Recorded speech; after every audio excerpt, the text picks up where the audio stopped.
And this morning I will read Bhagavad Gita, Adhyay 7, and slok number is 14. So stay happy, stay healthy, and try to listen. Okay.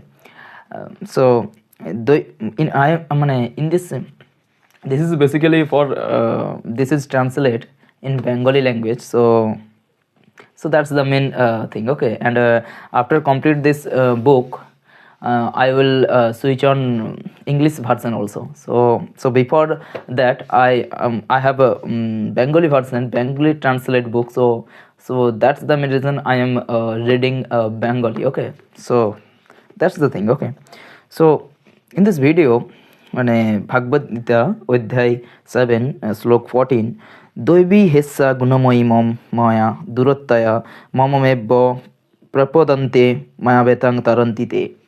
এর মানে হচ্ছে যে দৈবী মানে হচ্ছে অলৌকিক, হি মানে হচ্ছে নিশ্চয়, এসা মানে হচ্ছে এই, গুণময়ী মানে হচ্ছে ত্রিগুণময়ী, মম মানে হচ্ছে আমার, মায়া মানে শক্তি, দুরন্তয়া মানে হচ্ছে দ্রুতিক্রম্য, মাম মানে হচ্ছে আমাতে, এব মানে হচ্ছে অবশ্যই, যে মানে হচ্ছে যারা, প্রপদন্তে মানে হচ্ছে শরণাগত হয়, মায়া এতাম মানে হচ্ছে এই মায়া শক্তি, তারন্তি মানে হচ্ছে উত্তীর্ণ হয়, তে মানে হচ্ছে তারা।